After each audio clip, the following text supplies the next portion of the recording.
What up, guys? Welcome to Faded Town, the number one Pokemon podcast in the world. These are facts. Look that shit up in a book. Google it. Pokestats it. You guys know the spill. I'm back with another one of these one-on-ones, and I don't know if this is your guys' first time watching this. If you're on YouTube, definitely hit the subscribe button. If you're not subscribed, like, what's wrong with you? Like, like, what is going on? You got that coronavirus? Like, what's happening here? Come on, guys. Like I said, I really love this format because I want people to get to know these players or these personalities in our community, and I think this gives them the best opportunity to voice whatever they want. So, like always, we get the best guests, and it is different. We got a regional champion. He just did runner-up at OCIC. We got Zach Lesage with us, man. How's it going? Yo, what's up, everyone? It's going pretty well. Yeah. Finally, a little bit more relaxed and rested after Australia. That week afterwards, destroyed me. Did you go to? I don't know if it. What was it? Collinsville? No, I actually bowed out. My original plan. Well, first off, that format sounds awful. Unless you're Justin Bocari, I feel like everyone else is probably pissed off that they ended up going there. Super rough. Yeti Gaming always runs great events. Mm-hmm. Pokemon, great game. I'm not a huge fan of the expanded format. Most of the time, I'm specifically not excited about the format right now. But yeah, I was gonna go to Puerto Rico, and then I'm always late at booking flights and stuff like that. In this case, it worked out. Don't really have too much of a need for points right now. Not to sound like anything like that, but the finish definitely got me a decent bit of points that I don't need to fight as hard as I had to before. Yeah, you're top 16 racing, right? Yeah, so for top 16 going to Worlds, currently I'm ranked 4th, I think. Oh, you're solid. The math that I did shows that I have like around 100 CP more than what it's going to finish at. So okay, then we're big chilling. It's big chilling. You're just chilling. And the rest of the year is just fun, you know. So let's kind of hop into it. How did this journey begin? Like, when did you get into Pokemon and the cards specifically? You know. Okay, so I'm a '90s baby. I'm like old AF. I'm 28. Just turned 28 in February. So I've seen the whole Pokemon from where it began and to where it is now. Started off by really like watching the TV show as a kid. Obviously, my mom, we'd go to the store. I'd be like, "Yo, can I get some Pokemon cards?" She'd be like, "No." So every couple months, I get a pack here and there. Then, like most kids that age, my interest kind of died as other things came out, like Yu-Gi-Oh! And stuff like that. Not that I ever played Yu-Gi-Oh!, but I collected a little bit of everything, or video games or whatever, generally in that sphere of what Pokemon would bring. And I really got involved back into the game, I think like around 2004, 2005. Typical kid on the schoolyard. Some kids were trading Pokemon. I'm like, whoa, this is still a thing. These cards are really cool. Traded some, and I went to my local league at Gamers Lair in Barrie, Ontario. From there, I found out a week or a couple weeks out, there was a gym challenge. I know gym challenge isn't a tournament that we have anymore. It's basically like a miniature regional championships where first place we get a paid trip to Worlds. And I was actually able to win that tournament to win a paid trip to Anaheim, California in 2006 Worlds. Really? So you're going straight from like not playing, and then you get into the game, you go to the tournament, and now you get to go to Worlds. It was one of those things where like I think it was around Holon Phantoms era, something like that. I made this homebrewed Kingdra deck, and I was in the seniors division back then. Okay. So I don't know how many rounds there were. I think it was like 5 rounds cut to a top 4 or something like that. And I was able to just like take down some of the other better players in the area because they weren't expecting my deck. My deck, looking back and it was horrible. It was like Metagross GX or Metagross Delta and Flygon Delta, and it just really worked in that moment. I don't think I could ever get it to work again like that. So how old were you then? It was like I must have been like 2006. I would have been like 12. So you're starting 12. When did you go? You end up going to Worlds that year, yeah? No, I actually didn't. Okay, see. So I had I guess my parent. I guess there's no other better way to say it. My parents are divorced. My mom did not really want my dad taking me out of the country, so my travel documents were destroyed. Oh, okay. About a week before travel. Rough. So I was that sad boy who sat home at Worlds. But it is what it is. Right. Obviously, I've been to a few Worlds since then. Right. Was your parents and stuff like real supportive once they So my realized that dad, you were going to do my this? dad, like both of my parents have separately been supportive. Okay. And I've lived with my dad since like when that moment happened. So it was really just one of those things where the early stages of like a messy divorce. It's one of those things where I totally understand how I've never been through a divorce, but it sounds pretty awful. Right. I'm sure it will drive a sane person crazy. And I'm just happy that I've been able to play the game since then. Okay, that makes sense. Because like being 12, you're like whenever I have a younger guest, I'm like, you got to have that support system because obviously you're 12, you know. So, 100. Well, even like nowadays, like we're talking back then, like I'd go to my Toronto regionals per year because regionals were all on the same weekends. Yeah. And so I'd go to like maybe 5 major events in a year because that's all it allowed. And then there's some months where I go to 5 major events in a month nowadays. Mm-hmm. So especially if you're one of the top junior or senior players like Regan Retzklaw, for example, like that kid needs 100% backing from his parents. Mm-hmm. Not that he's probably got some money that he's made off this game, but like you got to have some parents who front you, or at least like when I was 12, I did not have a credit card. So right, that's what like you gotta travel, everything. Like someone's got to be there. But so going in after, so did you just stick with the game since then? Like. It's one of those things where like I played off and on, like competitively with financials back in the day. It was tough because like some years we'd have our Canadian national championships in Vancouver. Mm-hmm. There wasn't any money in the game back then, so it was a little bit more competitive, casual.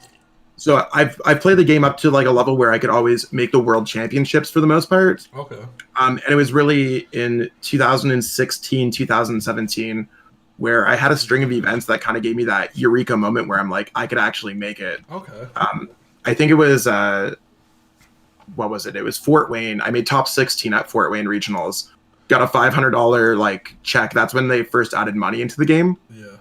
Then I went to Hartford regionals the next one, and I made top 32. And I was like, I think I could actually like do this. And I was like running the numbers. I remember like calling my dad before going to Hartford, and I'm like, I think I could actually make it as one of these professional players. Like, I think it works. And my dad was just like, that's really cool, but like, you should work a normal job. And then it was like, I called my work and I'm like, I'm going to be gone for like 3 weeks. And kind of like, I was actually working as like a manager at like a management position. It's a New York Fries. We make poutine because welcome to Canada. Right. And, I told them, I'm like, I'm going to try to take Pokemon more seriously. They're like, good luck, buddy, kind of. And ever since then, I really didn't look back. Right. So that's another question. You're full-time Pokemon right now. 100% full-time. I don't work at McDonald's. I don't work as an office. I put in 100%. I know some people have made some jokes online about like how much money you actually can make off this game, or everyone's like, parents' basement dwelling, blah blah blah. I'm like, I live within Toronto, like greater Toronto area, about 40 minutes north Barrie. Currently the 3rd most expensive city in all of Canada. Not to like be like money clout or anything like this, but like you can fully self-support yourself off Pokemon. Yeah, I mean, it's definitely a stereotype that you probably hear a lot, just like you said. 100%. I've heard some snickers in the back. I've seen some stuff in PTCG hell. It's one of those things where like I really don't care. I do like I coach kids. I coach clients in general because there's some adults that also go for coaching as well. I write for 60 Cards, PTC Geo Store. I have a bunch of sponsorships. Yeah, I do want to talk about sponsors with you because for sure. Obviously, you probably hear it a lot with the whole sponsorship and yourself because you're like on the show. I really am an advocate of talking about. When it comes down to teams and sponsorships is a totally different thing. And sure. I think I use you as an example a lot because my thought process is that these are not teams. Like AirG is not a team. Your sponsorship because like when you probably get a lot of flack because I think by far you're the one person that bounces around. It's one of those things where like, bouncing around whatever terms it is. Yeah. At the end of the day, if there's any of my old sponsors doing this, I totally appreciate the opportunity in the moment. Exactly. But I come from a corporate background, from Yum Management, the ones that do KFC, Pizza Huts, Taco Bell, stuff like that. Okay. So being an area manager for my local area, I know a lot about business and I know when to draw a line. And I think a lot of these sponsors, they see the appeal of being like, oh, cool, it's esports. Oh, cool, like I like these players. When friendships and money get involved, it's often a very toxic relationship. Mm-hmm. And the reason why I've left a lot of teams is because I know when a ship is sinking. Okay. And I'd argue to say that I'm not wrong. No, like one of my biggest are because I think the most flack I think you get is more like, oh, he just left another team, and I'm like, in my head, how I see it, I've always seen it this way, is he didn't leave a team. He left. He didn't agree with what the terms of that sponsorship was, and Sure. he moved on to something that he thought was better. And as much and this whole team thing is just ridiculous in my opinion. Like, I think nowadays we're seeing teams which are actually testing groups that are just I think now and more it's a little bit more testing groups. Yes. Because like I can tell you firsthand from being I love all the people who were on Dead Draw Gaming when I was on there. If you asked if I tested with them at that time, I did not at all. Like, I have my homies, I have my whatever. Like I had Danny on the podcast last week, and we talked about the whole situation with Dead Draw, and like those 5-6 players, that was a team. Like 100%. Yeah, that was a team. The other, and he said like he made a whole thing where we had all those other sponsorships, but they're just sponsored players, and I was like, that's what I've been trying to tell people. I'm like, it's a sponsorship. It has nothing to do with teams. Like, this whole thing is not teams, guys. So when people want to sit here and go, Zach Lesage left another team, I'm like, no.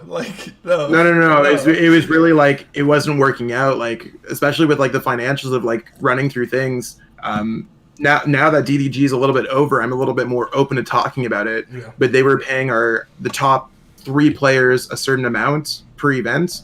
Well, when you're Zach Lesage, and I finished like last year, like 4th in North America or something, and you're going against Daniel Tavilla, Jimmy Pendarvis, Caleb Gettimer, and you can just you go down the whole list, and you're like, if I was the top 3 out of those players at a tournament last season, I was doing pretty good. Mm-hmm. So running through the numbers, it just really didn't work out. And I'll admit, DDG is one of the ones where I left where I was frustrated. Last year, I was not in the greatest of mental health. So when I left DDG, I was very upset at that moment, and it was more of me being reactionary. Yeah. For other teams, like most currently, I left Rock Games, I think, in October. When it was my tweet, or I guess my Facebook post on that, explained how it was. I could have gone through it a little bit differently, but at the end of the day, when a team tells me that they can no longer financially support me, I'm like, that's cool. I appreciate that opportunity. There's nothing that holds me onto a team in a contract. Right. There's nothing that's holding me on financially. I'm like, look, I need to look for something else, because as much as I could fully support myself off Pokemon, it's like if you work your normal day-to-day job and they're like, we're cutting your hourly rate by this, or if your money expected at the end of the day is this, and it's not all about money and everyone can be homies. But at the end of the day, if I'm staying on something that can't offer me what I'm looking for, I know that at the end of the day, if I can't eat, or if I can't support my family, or if I can't support myself, that's why. Yeah. And even things where like you just know where a team is destined to not last forever. We just saw Dead Draw Gaming finally close their doors, or are closing their doors over the past little bits. Mm-hmm. It's, for me, where I am with the Upper Hand, a store that's been established in Toronto area. For me, it's being a little bit more local. I'm not even per se a sponsored player. I'm more of a local community ambassador, and we're helping to grow our grassroots level at this store, so that we could see a future in Toronto area, because we're one of those places where Pokemon, it dies off every once in a while. It's kind of a vicious cycle, because we only have 1 regional championships in our entire country. That's true. So there's a bunch of places where we could hold regionals and stuff like that, but for people like, there's a bunch of people who aren't going to Toronto regionals in a couple weeks because they don't have a passport. We could flip around the other way around, where as a Canadian, I have to go through customs twice a month. True. Just to play this game, which it's not bad, but it's also one of those things where I'm in a foreign country multiple times throughout the year to play Pokemon, where other people just take that for granted. So Right. I'm really happy with my opportunities that I have now, especially with some of my other sponsors, and it's working out. It's working out good. Yeah, I think you said it well. I think a lot of people, when they look at that, they don't really get the full picture. They just see a post that says, "Thank you for your support. Moving on." And they're I'm like, not gonna lie though, I people can make jokes about it. I do have a template made up at any time. I'm not one to I'm one to say my mind for the most part, right, and for better or for worse, I'd rather be honest with myself than sit there and be upset with a situation, because I think that's what creates toxicity within a team as well, right? Because if it's not going to work out for all parties involved, then sometimes you need to break up, and that's the best thing to do. So I'm not afraid to break up with anyone. hey, that works. So so going talking about teams and stuff. Do you have a set like testing group that you work with? So for me, I kind of right now I'm a little bit of a lone wolf, Okay. where I use a lot of my opportunities through coaching to repeat the behaviors that I teach. So if it's going about sequencing, I'm not entirely worried about that. I'll test, like, my girlfriend. She lives with me, Michelle Babin. Okay. I can play test with her. She's up and coming player, around 400 championship points right now Okay. in the season, about halfway through. So she's looking on a good path to getting her invite. Nice. A lot of it is I'll do Theoremon with a select few players that change per events. Okay. Cool. And I still talk to the guys from Rock Games, whether it's Brian Hunter, Chris Siakala. Okay. Most recently for Australia, I did a lot of talking with Alec Geisler, and I did talking with Jacob Chen, just bouncing back ideas back and forth. Mm-hmm. But at the end of the day, I'm just like, do I really want to waste my time playtesting Mewtwo against Ability Zard when it's the same matchup that it's always been since the beginning? Right. Because if anyone hasn't noticed, our format hasn't changed. No. It's literally like Pidgeotto now wears a rodent mask. Yes, correct. And it's the same deck. Mewtwo's the same deck. Mm-hmm. Ability Zard's the same deck. Obstagoon is basically dark type Gardevoir in a way, where it's just like, I think we're dealing with the same rock, paper, scissors metagame under the guise that Sword and Shield is this great new format. Yeah. So when it comes to testing right now, I'm not particularly invested with anyone. That's not to say that I won't be invested with someone going forward. Right. Because it's a big theme on here where when we talk to these top players, like one thing that's come around is that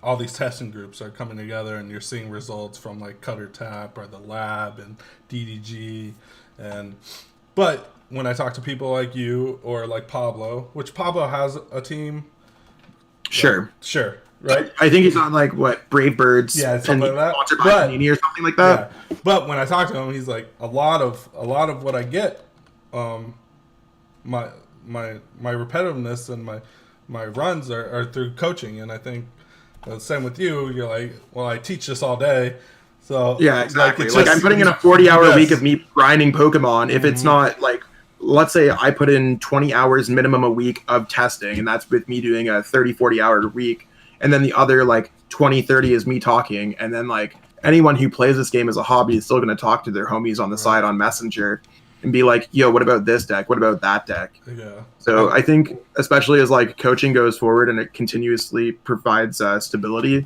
Yeah. it's one of those things where I think it allows me to just become an overall better player. Right. I don't necessarily put myself as Daniel Altavilla in that range of player, because he's seen a lot of success. But at the end of the day, like, I think that You're up there. yeah, we're up there. You're fine. Like, But it's one of those, like, well. it's the continuous habits that I put through that really help me get that extra win percentage at the end of the day. I think it's just you have a good mindset, and you're working with it. So when we like I kind of want to just look at your Limitless. Sure. So really, we go back to 2016, 2017. You internationals motherboard, and you get Darkrai, you get top 120 or top 64, yeah. Yeah, top 64 at Australia that year. And then That 12 was tests basically before. I wasn't playing like I was playing for an invite that year. Yeah. It shows that I went to Australia, but it's just like my brother my brother came second at London Internationals that year. He had a paid stipend. So for me, I was like, oh, cool, we can go to Australia. Like that was basically the first year that Okay. Pokemon introduced this huge international travel. So we actually made a family trip out of that with my brother, my dad, and we all played in the Oh, that's tournament. So it dope. was pretty cool. One thing I noticed when I looked through your limit list, which I noticed this a lot in a lot of the top players, you find a deck and you kind of stick with it, and 100%. and um, that's like something you live by, basically. It's one of those things where I know, like last season is when I saw a lot of success with Blacephalon GX. Correct. Became known as like the Blowns guy. When it came down to Blacephalon GX, I actively tested every single deck available in that format and continuously came up with the same answer that Blacephalon GX was one of the best choices I can make for each event. Um, I wasn't necessarily going with a strategy that was allowing me to win events or spike events. I guess I'm a little conservative by nature, Right. but at the same time, it was a solid run with me winning Collinsville, Mexico City special events, and then I had a few events where there was like Madison, where I lost my winning into top eights. Then there was Denver, where I tied my winning into top eight. So I could have had even a more successful season. Last year, I think I had quite a few 16, 17 Yeah. range. Yeah, That you- was just like 17, very, very 16. close to just getting up to that extra top eight. Yeah, I think that's my curse as a player overall, where it's like I get close enough. Even in like Portland this season, Hitmonchan, I'm in my winning into top eights playing against Pika Rom, and I'm like, yo, this is awesome. And I got my opponent bodied me in 5 minutes. Wow. I just double dead drew. I was like pass, and he's like, are you serious? So That's rough. Yeah, the Blessed Leffalon seemed really good for you, and then you had Hitmonchan, and like last year's one was like your biggest year, right? 100%. Yeah. And do you like you think it was just Blacephalon was you got so comfortable with Blacephalon that it just made tournaments a lot easier for you?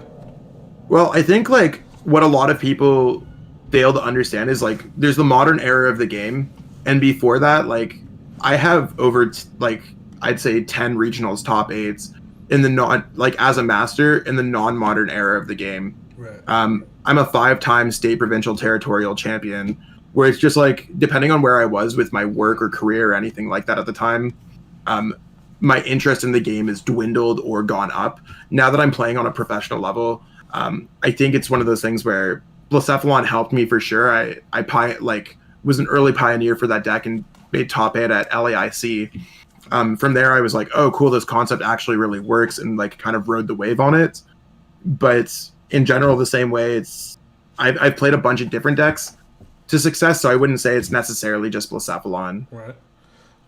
Going into this year, it looks like you're on Reshizard. Is that a Reshizard? I think it's a pretty good deck going forward. This year's actually like kind of disappointing for me because it's like my limit list compared to last year makes me look like I've been slacking or not traveling or something. Especially if we compare it to where we are at the year, because I think I made like day 2 at almost every single regionals last year up until this point. Yeah. Whereas this year it's just like I got points from every single regionals except Atlantic City. Okay. So it's one of those things where like Atlantic City I went in with abilities art, got my butt handed to me, went 0-3. Then I played Guardian. I think I went like 6-3 points. So it's one of those things where I'm just like super close. Even in Brazil, I played ADP Keldeo and was 6-3. Right. So a bunch of like these tournaments where I'm so close, but it's that heartbreaking moment in the round where it's just like it's not going my way, or my opponent just drew slightly better than me. So in some ways, it's a little bit of an off year for me, where it's like I'm on the wrong side of that coin. But obviously, I'll take the second place at the international championships because that kind of makes up for a lot of it. Right. Because like, so was last year's first place at Collinsville? That was your first regional championship? That was my first regional championship win. Yeah. Okay. Like, how's that feel? Like, you've been playing, I don't know, since you were 12, basically? Yeah, so like 2006 to, what are we, 2020? That's 2020? 14 years. 14 years in the come up. So a decade and a bit. Mm-hmm. So, obviously, you have a lot of experience in top 8s. to get over that It's one of hump. those things where it's like it finally felt like it all played together. I can't attribute to anything a little bit than getting luckier in the top 8 than I have in the past. Like, it's not, I'm not unknown to making it far in a tournament, but like if we go to LAIC, when I played against Daniel Altavilla in the top 8, my deck was not equipped to beat his deck. Right. And where it's like to finally be in a position where I played against Peter Kika. Kika was playing Buzzwole, Buzzwole Lycanroc kind of deck, I guess. Yeah. And my deck had a very strong answer with Naganadel. Then I played against Riley Hulbert, where he was playing a control deck. That was a matchup that I extensively tested going into that tournament that I understood. And then I played against Daniel Altavilla, and he took out all of his techs for Blacephalon. So it's one of those things where like it worked really well guiding into the top 8. Right. So it honestly felt good, really good, because I've always wanted to become a regional champion. I think as many players, like for me, I was like, oh, cool, I can actually finally do it now. So it gives me hope for the future. I think it was a really big moment. Right. And then coming into this year, you get to the finals and in an international. And like usually that's the steps. People are like, let me get the regional championship, let me get the international. Like going into the matchup, you get a whole day, right?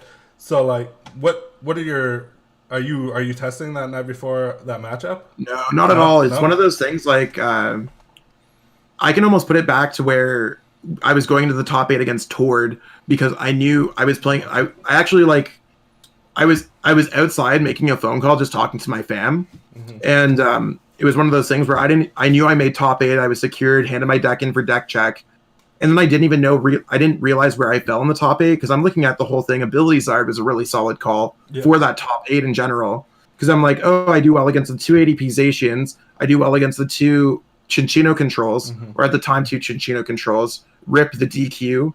And it's one of those things where I'm like, I was so pissed off that I hit Mewtwo, because I knew that it was my worst matchup in the top 8. Yeah. I honestly don't know if I would have been able to win that matchup against Tord if he did not get that game loss. Right. People were like, oh, your game 1 looked really cool. And I'm like, yeah, but that was like the 1 out of 10 games that it looked really cool. Game 2 shows more what the matchup should be. Right, because like in that game 1, he detonated 3 welders. Like exactly. As soon as that happened, I was like, this game should be. I'm looking good. Even that game was super close, because he got me down to the reset stamp at the end. I drew quite fortunately off the reset stamp in order to win, I think, with a Victini Prism Star. Yeah. And then game 2 did not go my way. Game 3, obviously, Tord got the game loss. Yes. Top 4, I beat my Chinchino playing opponent in about 20 minutes flat. That matchup's an auto win. At that point, it was really weird, because I had every single American player telling me that I won the international championships, because Obstagoon was being played against Nico. And my deck is equipped to beat Obstagoon, especially like a list that doesn't have Stealthy Hood. I have Reshazard, so they don't really have all the tricks that they could use against Mewtwo. And then we saw him get that double prize card penalty. Nico, amazing play, Stinger GXs, and basically robs Tim Bartels of that game. Yeah. It was at that point that I was like, not to say that I settled with coming second. I knew that it was not a good matchup. Right. Going into the finals and seeing my opening hand starting with the Dene GX, that's when my mind shut off. I know I completely made a few mistakes with the Heatran GX. Namely, that play was horrible. Yeah. I knew at the time that it was 100% horrible. We could all tell that you knew it. Like as soon as he catchered it up, we all knew that you knew. Like that you fucked up. Even while I was playing it down, I was like, oh, I shouldn't play this quick ball. And I'm like, no, but like, what if he like? I don't even know why I even came down to it. I had Nico's exact list. From what we saw on the stream and from what Tord played, and we figured it all out. Yeah. It was one of those things where, like, at that point, it was all over. And then game 2 set up okay, but it still is not a fantastic matchup. No. So I'm like, you want to know what? It is what it is. Nico played incredibly well. I played mostly well throughout the day to get to that point. At least I hope as everyone watching at home, I'm like, I played much better than I did game 1. Right. And as someone that obviously you make it to the top a lot, but like when you get to that point, in the back of your head, do you think like, man, that was my one shot, or are you like, nah, dude, I can do this again? I've had a lot of that thought. I've had a lot of those thoughts before, like especially like when you make it to so far in a tournament. Like when I was at top 8 at LAIC, I was so I wanted to beat Danny so bad because I'm like, oh, I get a trophy, I get this. It's like something where it's like I really wanted to take back from that trip, Right. and it just didn't work out in terms of like. And I was like, that was my opportunity then. But then ever since I've been performing, I guess, a little bit more frequently at the absolute top, especially with my win in Mexico City, win in Collinsville. Yeah. And now the second, it seems a little bit more achievable. And I think it's one of those things where as my confidence grows with the game and as I become more comfortable with myself as a player, I know exactly what I'm capable of, and I'm just excited for the next time it happens. There's no magical feeling in the air when you're about to do well at a tournament. I remember a couple of years ago, I had a conversation with Michael Pramawad, and I was like, dude, like, do you go into a tournament and know that you're going to win the regional championships? And like, there's no magical formula about it. It's just dedication, a little bit of luck, a little bit of everything along the way. Right. I'm sure I could replay the tournament over 1,000 times and maybe not place as high as I did, or maybe I could win it a few times. It's one of those things where Pokemon, there's a little bit of luck. It's just your skill and determination that take you that far. Yeah, I agree. And yeah, I asked that question because like it comes up a lot. I think it comes up at every level. Like I remember it was like Salt Lake 2 years ago. I finished second in Swiss, and going into day 2, and I fucking threw it. And like after that tournament, that was my first day 2. After that tournament, I'm like, dude, that was my one shot. That was my one shot. Probably never do it again, you know? And like, I think without the experience, like now looking back, I'm like, dude, that it's a dumb mindset. Like you did it once, you can do it again. Just stop, just calm down. But when you're in that situation, you're like, fuck, that was it. Like, who knows if I'll ever get back to that situation. 100%, and it's like it's the unknowingness that makes most people uncomfortable, because you want to know it. Even as you're saying that, it's not even just about me like having these top performances. You want to know, like going back to Hartford, even 2017, I remember being like 7-1-1 going into day 2 and being like, I made it, and then not having a good day 2 and being like, I don't know if I'm gonna have a tournament like that again. Right. Because it's always like this you get scared. You look around at your peers and they continuously do well, especially like if you look at only top players and you're like, man, I'm not keeping up. But as Pokemon and the information travels around a little bit more, the game only becomes more and more difficult, and you just have to become more and more determined. Yeah, like I've talked to a lot of people, and like when it comes to the money era now, I think the game's a lot harder. I think people are taking the game a lot more serious. The whole like not leaking your list type shit's happening, and it like for a newer player, it is harder. Like we can't just sit here and be like, no, dude, like anyone could do it. Like you can do it. It's harder, and you need to work hard at it. And 100%. Once you start getting the respect from players, like then that comes with like, okay, well, let's work together, blah blah blah. But you also just find your own niche. Like there's countless of people that find their own testing group and that they succeed. With all this success, right? I mean, obviously, in the last 5-6 years, you've had a lot of success, but like this might be a touchy subject, but in 2013, you had that incident, right? Sure. But you bounced back from it, obviously.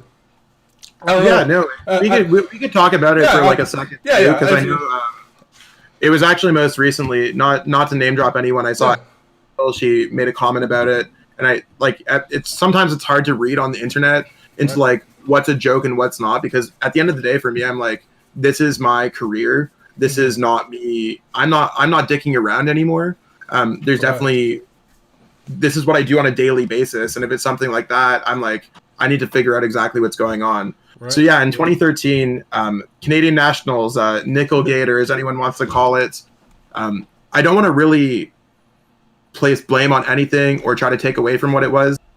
We had a few select Canadian judges who said that this behavior was acceptable. Okay. And then they decided that it was not, as soon as what Canada was a closed kind of community, I guess is the best way to put it, where it's just like we didn't really have streams, we didn't really have anything. So when it was on stream and then people were like, oh, it's unacceptable.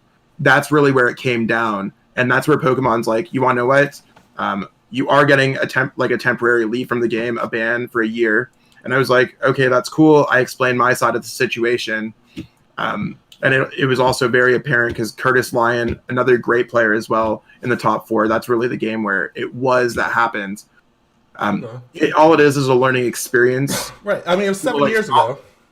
100%. And like, I know, like, if anyone's doing the math, they're like, oh, Zach said he's 28. At the time he was 21. He's a little bit of grown, like, he was grown by then. And I'm like, yeah, I'm going to say that I was old enough. But at the same time, like, I think we all have situations where we're looking at people where we trust, such as our local judges, and then we just go by it for whatever reason it is. I'm going to say that there was no malicious intent towards Curtis. I don't think Curtis had any malicious intent towards me. We remained friends over the years, and even before that and after that. So it's one of those things where it's really unfortunate. I will man up that that's what it was. I wasn't trying to gain any advantage. For me, my deck Blastoise plays a lot of energies. I'm gonna make sure that I'm not gonna draw into a gigantic clump of them. Yeah, that's what, like, when I looked into it, and I'm sure everyone's probably seen the video, but sure, like, when I watch it, I'm like, oh, he got banned for declumping, and then, like, when you hear people talk about it, he's like, oh, he's stacking his deck. Like, in my head, I didn't even think that. Like, in my head, I was and that's like, exactly what it was. Where it's like that's where I was, and I'm sure what it was. There was probably an insufficient shuffle somewhere, or that's basically what declumping or stacking your deck is an insufficient shuffle. I was like, it might be the same thing. By no means in any way was there any malicious intent on it. So right. At the end of the day, I look at it like this. Regardless of whatever it was, Pokemon made a decision on what it was. Yeah. I did everything up to what Pokemon standards were for that, and now I've 100%. Right. There's been 0 issues since then. Right. People could look at it as just like, I'm not the one who's getting taken away from tournaments. I'm not the one who's on Pokemon's watch list. At least I hope not. I think. But I played many games on stream. Like, I literally was like looking through on YouTube the other day. There's like probably 50 games of me playing on regional streams since then. And there's been no call-out post. There's no nothing at anything. There's not been any, like, Zach Lesage is sketchy. People can have an opinion of me, but I try to 100%, especially as a coach, as a member of the community, I just try to live the game up to the absolute fullest. Right. Like, the biggest reason I bring it up is because it happened 7 years ago, and now, if you, like, 7 years ago when that happens, do you think in your head, like, I'm going to be a full-time Pokemon player now? Like, when that happens, there's no way. Like, and now look at you. You want to know why? Like, it's definitely one of those things where, like, the only things that went across my head was fuck this game. Exactly. Where I sold my collection, just so everyone knows. I've sold my collection in this game probably like 5-10 times. I used to be like that rage quitter where it's like at the end of a tournament that doesn't do well, or I'd make top 8. I'm like, I literally want to get out of this game as much as possible. With that being said, I've acquired a large collection since then, and we're back in it. That's what I'm saying. We're here for the foreseeable future. And I think a lot of people don't get the full story. You know, they watch the video, and then you probably hear about it all the time. Even though it was 7 years ago, you probably hear, oh, no, and you want to know what? There's always going to be echoes, and there's going to be snickers. Right. Like, we even saw with other players like Igor Costa, like the way that they kind of dragged him through Hey Fonte, and the way that they dragged him through Verbank. And it's just like, at the end of the day, is what Igor did. That's for Pokemon to decide.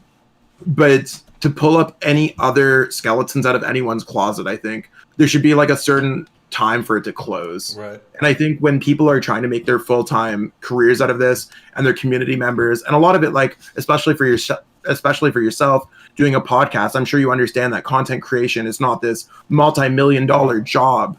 It's one of those things where you do it for the goodness of the community, right? Exactly. So, like, some people do not have the idea of, like, what a sponsorship is, or even what content creation brings. Like, I'm sure there's some people that look at me and be like, Zach makes $1 million a year doing YouTube. Like, or be like, oh, this kid's poor AF. Like, there's so many ways to talk about it. At the end of the day, like, I think we should all let everyone do what we want to do and treat people how we want to be treated.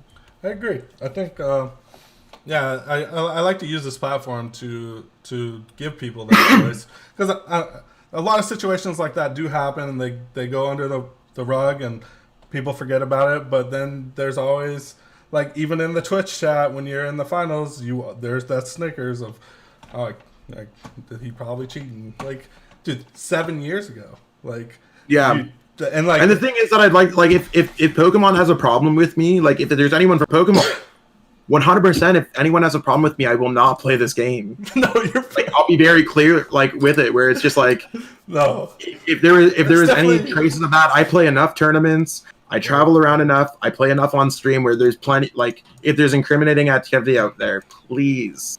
Right. I think the biggest like it's mostly just trolls. Like the internet's just full of people that want to talk shit on the internet. You know.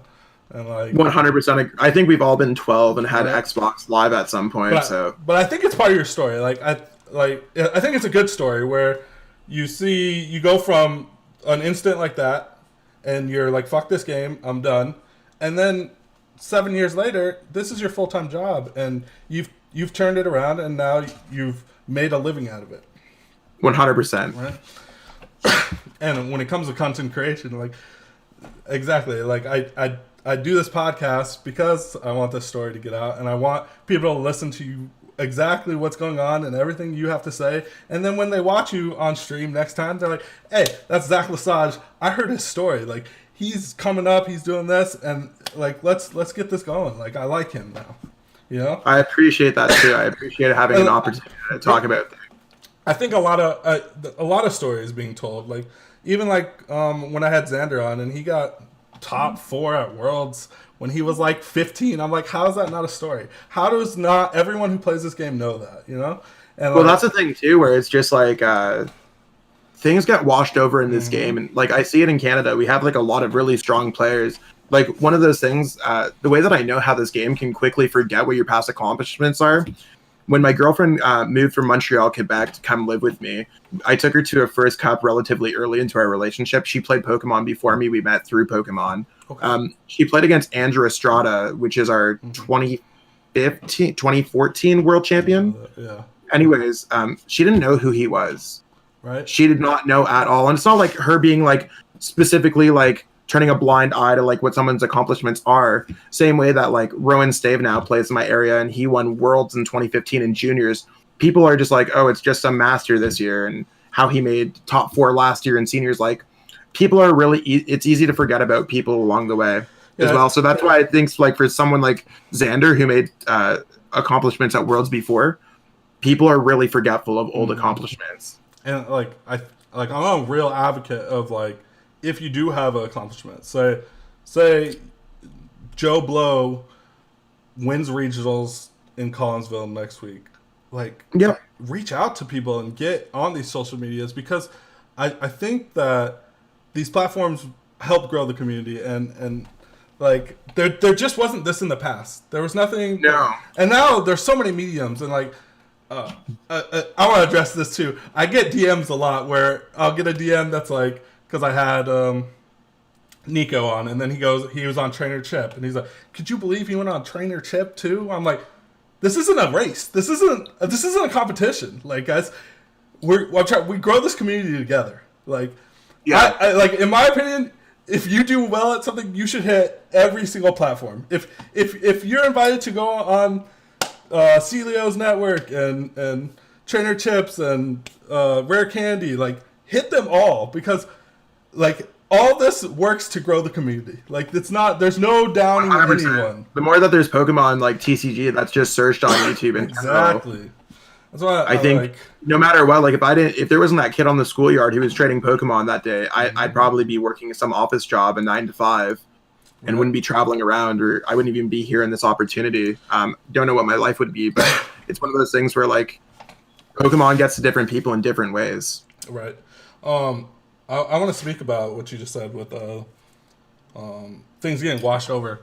I talked about this on, I think we talked about it last Wednesday. I don't know, one of the podcasts we talked about this. I really think it gets washed over because there's no off season. Like we go into Worlds and there's an open that gives you points for the next year.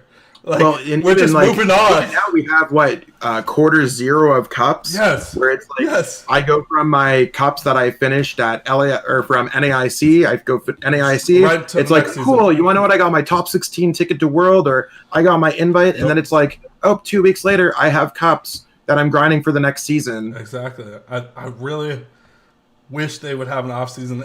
I think that it promotes it really promotes your players because you get a rest period of, hey, this guy won Worlds, you know, and I really like, as cool as the Open is, I'm like, the more I talk to people, I'm more for let's do a last chance qualifier or something. I think I don't want to be like holier than thou. I'm very proud I haven't played in the Open. It's one of those things where I think that those points are very, like, especially for players who are joining in for the top 16 race on that behalf.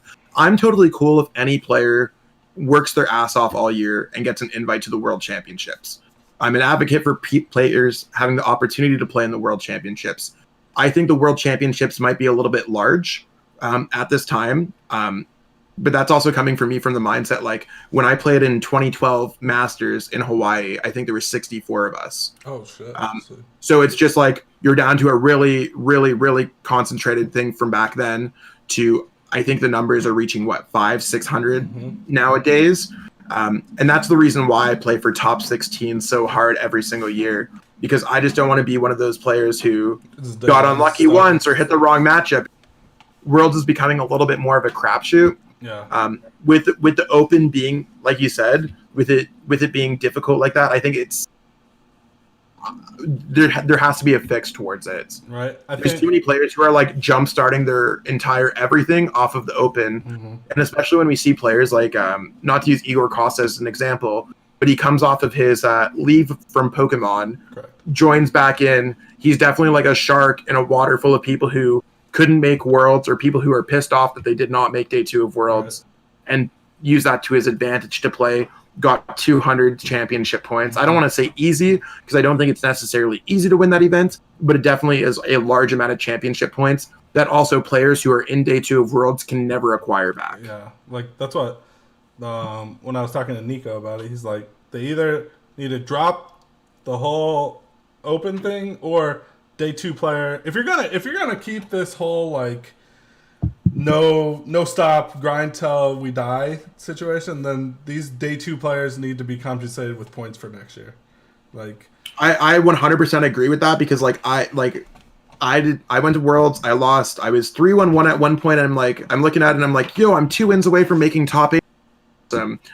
Lost a really close game 3.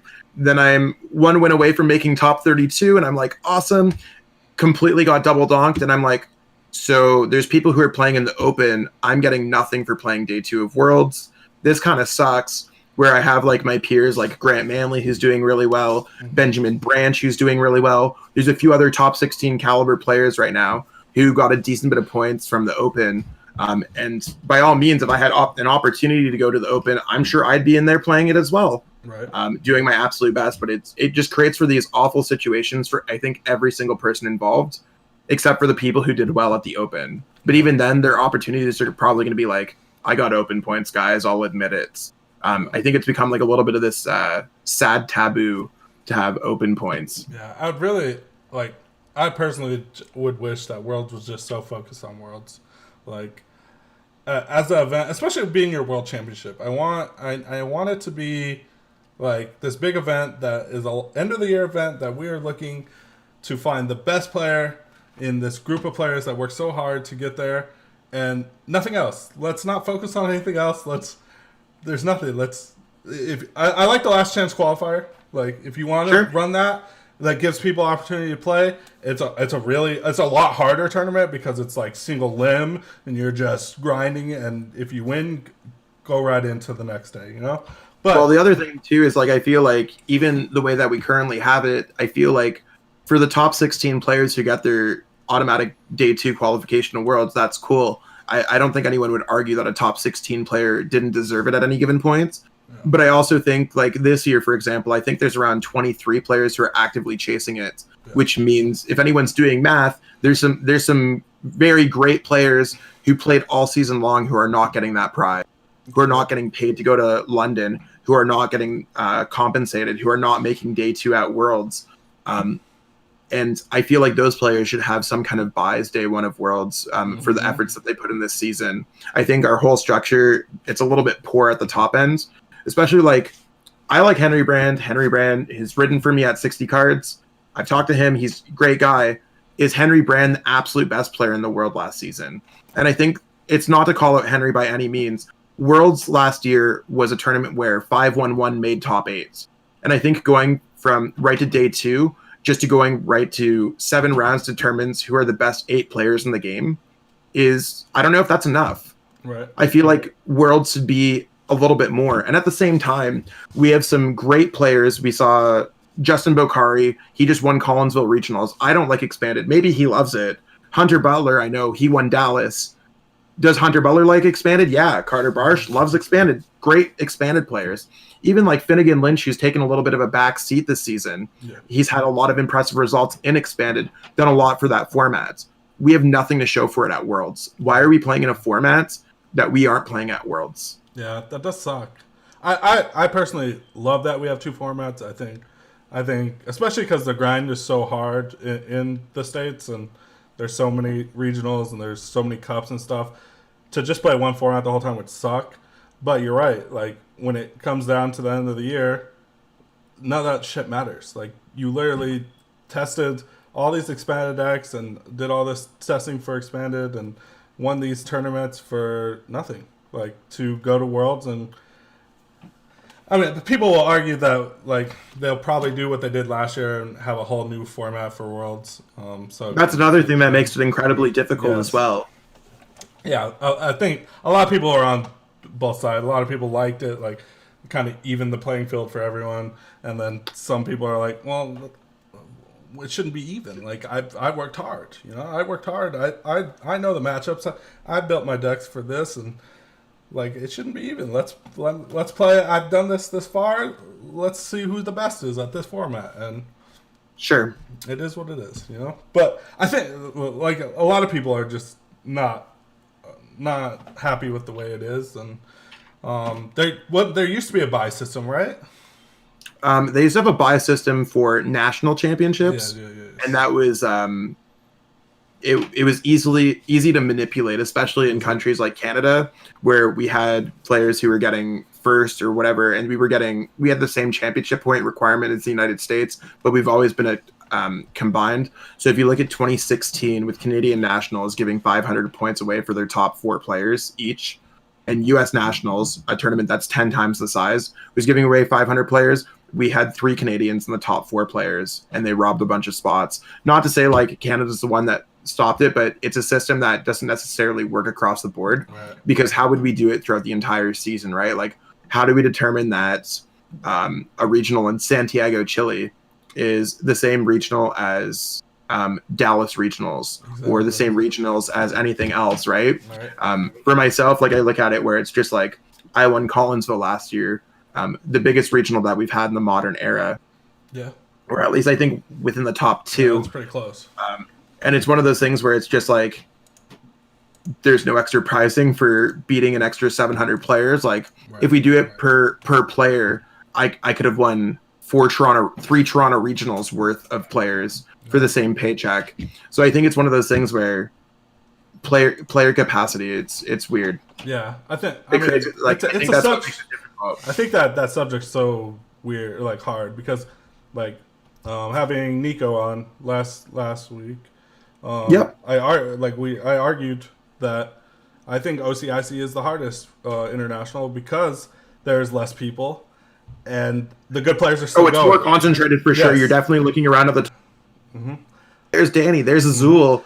You want to know what? There's Nico named his like first 5 matchups, and I'm like, if you hit that at any regional in North America, you had a shitty day. Like, that's bullshit. Like your tournament was crap, because unless obviously if you're winning it is, but if you hit Danny and then you go Azul and then you hit freaking right? Zach Like I get Lesage. pissed off when I hit 2 of those guys. Like Mhm. I like playing those guys. I like those guys, but getting if I don't have top to, if I can avoid those guys, and I see if I see some people who are a little bit more inexperienced, I'm like, yo, Yeah. let's go. Yeah, so like when Nico named his top 5, I was like, that's Murder's Row. Like, and like that's a sick ass tournament. And like, but again, like you said, when you have 1,400 people in a tournament, like it's hard to compare. It's a little like, bit more diluted as well, but it's also it's like a marathon super versus marathon. like situation.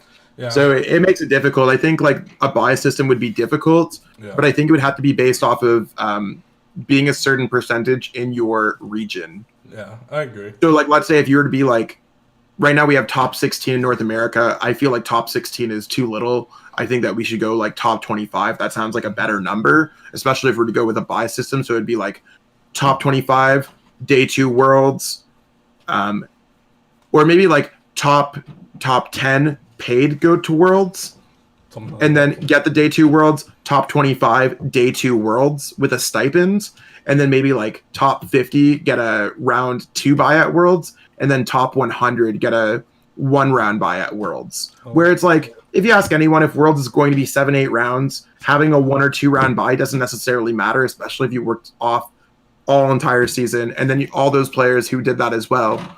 If you're player number 101, I'm sure you weren't fighting as hard as a player who is number 50. Yeah. So it kind of it like the system we have kind of does suck. So like if you're 17, like fucking A.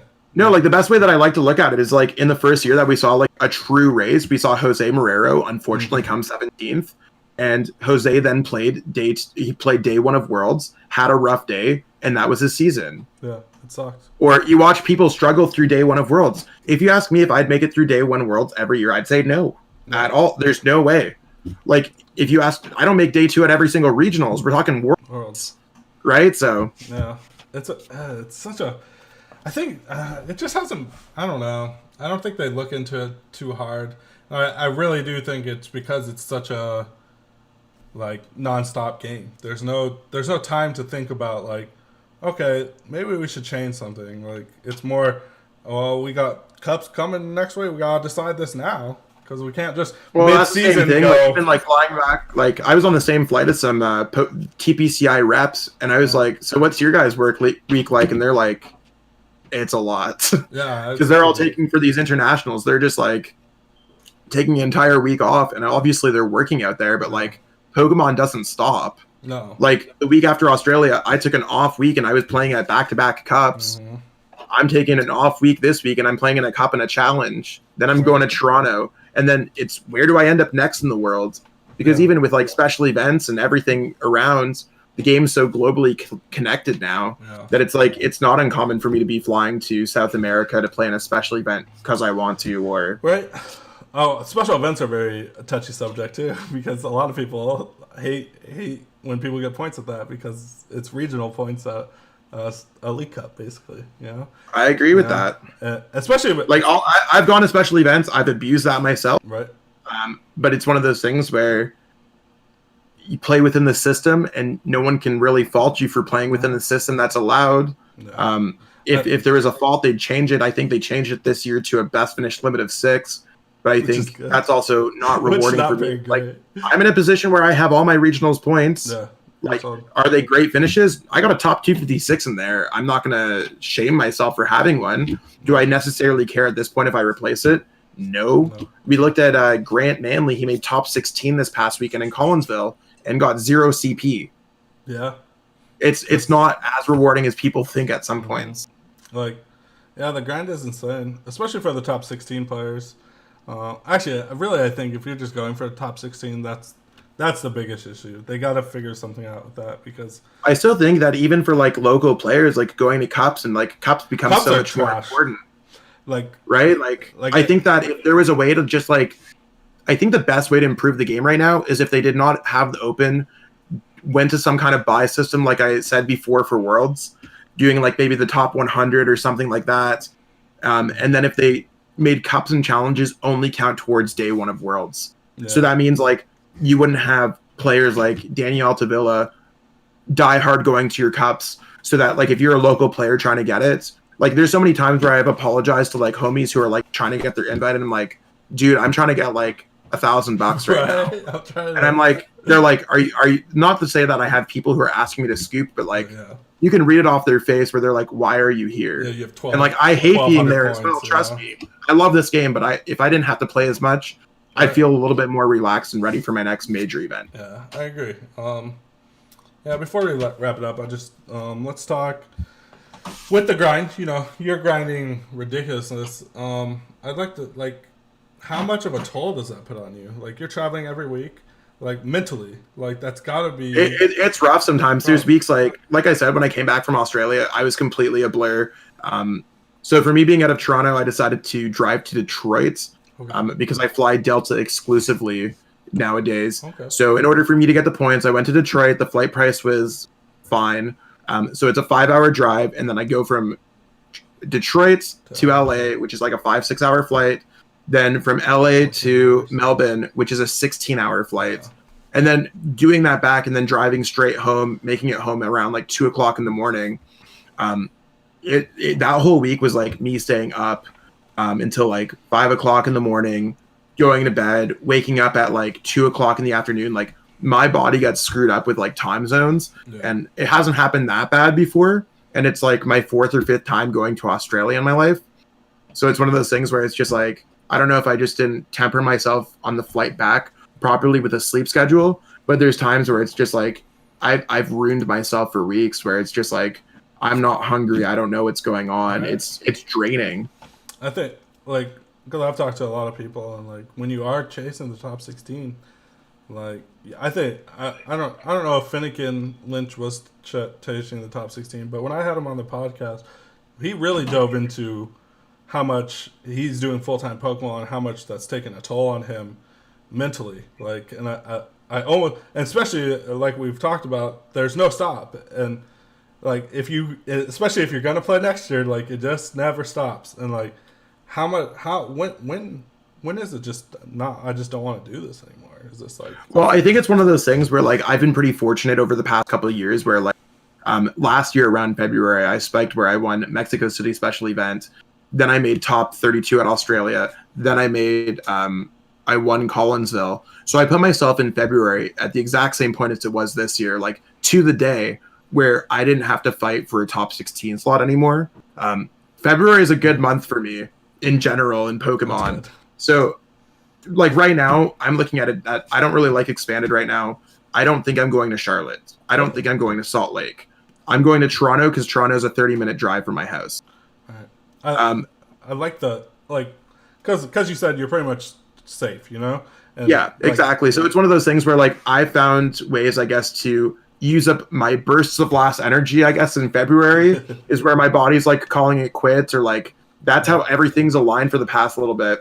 The year before that, I remember it being a dogfight until the end, and it killed me.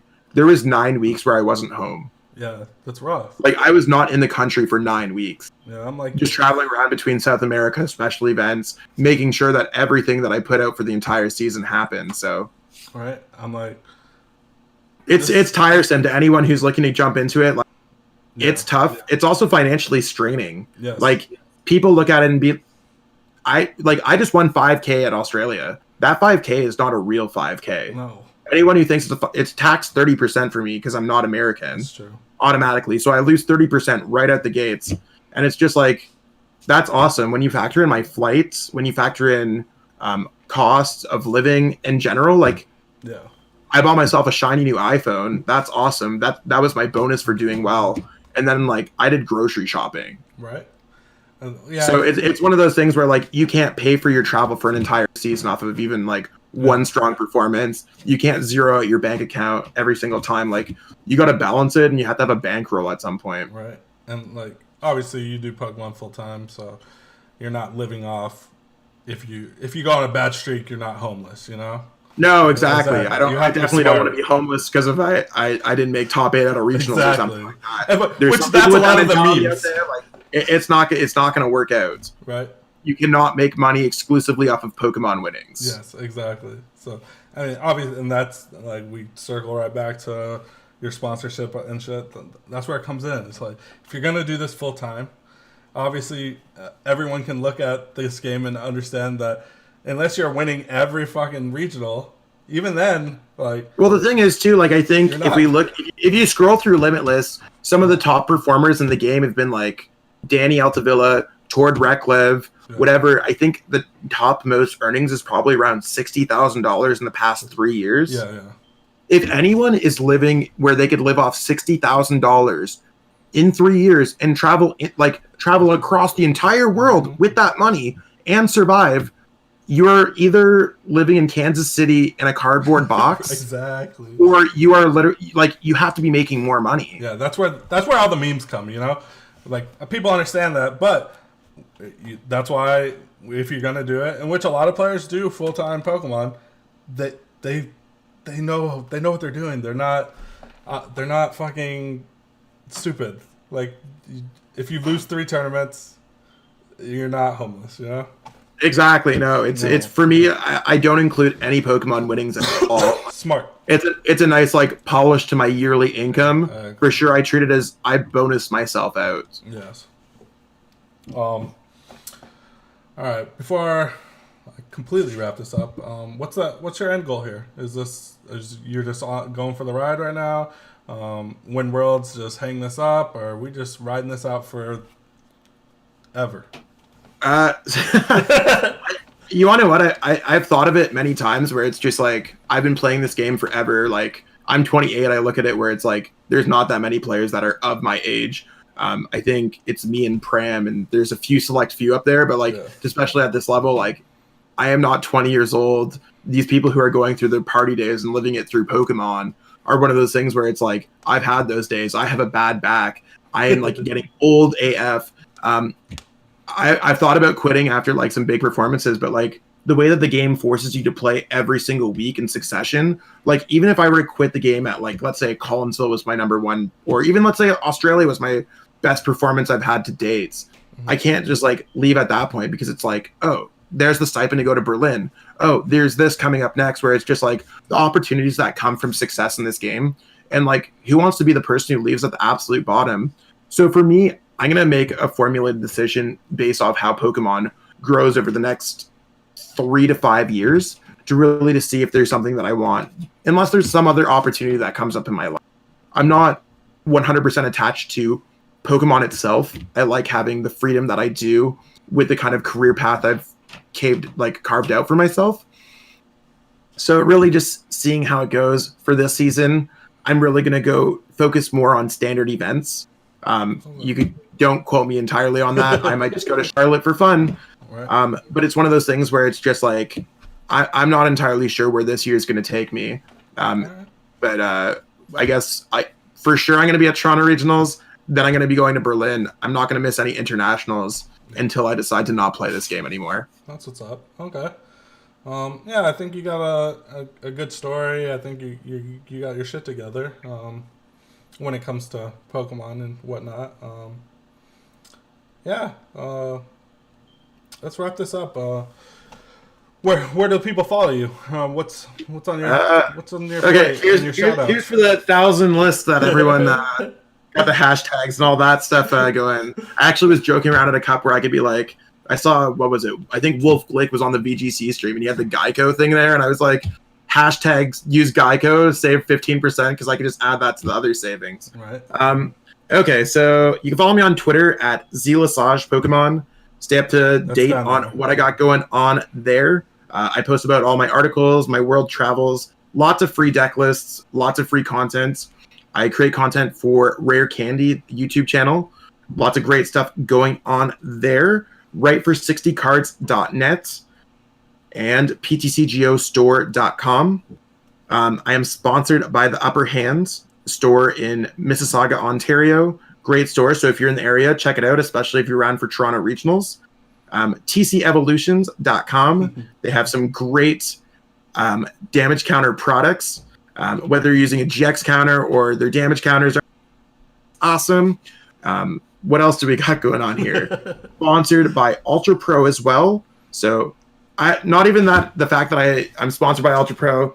I really like Eclipse's solid sleeves. But shout out to Ultra Pro for all that. Just got to go through here to make sure that we got everything going on here. Yeah. Got to go through the hashtags, and that's generally it. Beyond that, I don't really stream too much on Twitch, more just YouTube. But you can follow me at Lesage Pokemon as well on there. Okay. I stream like twice a year right now, so Dope. that's what we got. Yeah, I really appreciate you coming on, man. But for now, guys, we're gonna scoop it up.